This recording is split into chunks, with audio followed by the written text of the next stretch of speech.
Alors, c'est quoi le programme Abraham? Tu te rappelles qu'on a vu dans la vidéo qu'au début de Matthieu, Jésus portait le nom de fils de David? Ça signifie qu'il était le roi et le Messie juif tant attendu. Mais dans les 12 premiers chapitres, on voit qu'il est rejeté.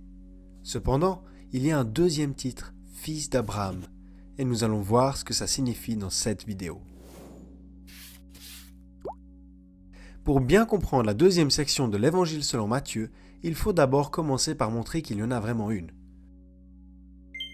Alors voilà les contrastes entre la partie 1 et 2. Dans la première partie, Jésus parle de manière très claire, alors que dans la deuxième partie, il parle en mystère, et même ses disciples ne le comprennent pas. Jésus explique que maintenant il parle en parabole, afin qu'ils ne le comprennent pas et qu'ils ne se repentent pas. Le discours de Jésus dans le chapitre 13 contient 7 paraboles assez étranges. Après 2000 ans de chrétienté et les 7 lettres dans le livre de l'Apocalypse, nous savons maintenant qu'il parlait prophétiquement du temps de l'Église. Donc Jésus parle de l'Église. Mais dans les 12 premiers chapitres, il annonçait clairement un royaume juif. Ce n'est pas seulement un changement dans la forme, mais aussi dans le fond du message. Juste après ça, Jean le baptiseur quitte la scène.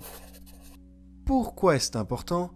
Parce que Jésus a dit que Jean était le dernier prophète de la période de la loi, et que même s'il était grand, le dernier dans le royaume des cieux est plus grand que lui. Donc ça signifie qu'il y a une nouvelle entité qui arrive, dans laquelle le plus petit membre est plus grand que le plus grand des prophètes du temps de la loi.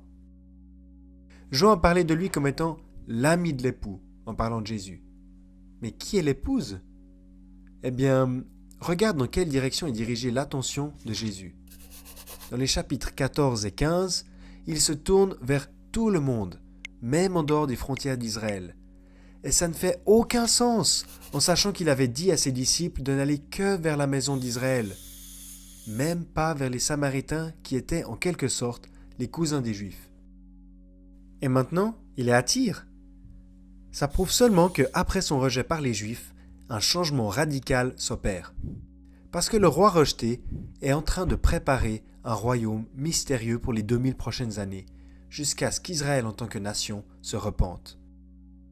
Paul en révélera plus tard le mystère, et dira en Éphésiens 5,32 « Ce mystère est grand, et je dis cela par rapport à Christ et à l'Église. » Mais nous n'y sommes pas encore. L'Église n'apparaît qu'au chapitre 16. Jetons un œil à la manière dont Jésus prépare le terrain pour ce nouvel âge.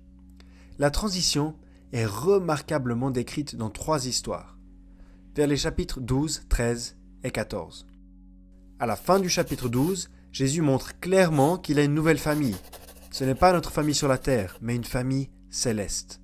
Dans le chapitre 13, il quitte la maison, une image d'Israël, et va vers la mer, qui illustre les nations.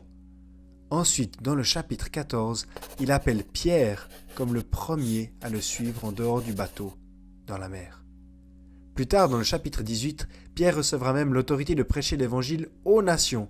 Et dans Acte 10, on voit qu'il est le premier à atteindre les gentils.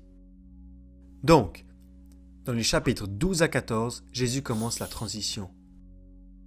Dans le chapitre 15, il quitte les frontières d'Israël et au chapitre 16, il introduit la nouvelle entité, ou famille. Je construirai mon Église. Je construirai mon ecclésia. Cette bien-aimée qui est appelée en dehors de ce monde pour régner avec Christ depuis les cieux. Mais cette annonce ne restera pas sans conséquence. C'est le point de non-retour. Depuis ce moment, Jésus commence à montrer à ses disciples qu'il va mourir. Et il se dirige vers Jérusalem pour la dernière fois. Là-bas, il s'oppose ouvertement à l'élite religieuse, présente des prophéties sur Israël et les nations, et va au calvaire pour être exécuté par les gentils qui sont sous l'influence des Juifs.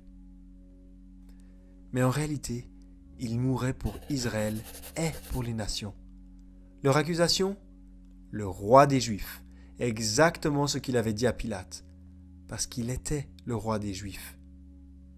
Et 3 jours plus tard, le matin, il ressuscite des morts. Personne du monde incrédule ne le voit. Mais plus de 500 disciples le voient, le touchent et mangent avec lui. Mais le monde est perplexe devant la tombe vide. Ses dernières paroles aux leaders juifs ont été « Je vous le déclare, vous verrez désormais le Fils de l'homme assis à la droite du Tout-Puissant et venant sur les nuées du ciel. » Est-ce que c'est déjà arrivé? Non, c'est encore à venir. C'était il y a environ 2000 ans. 2000 ans.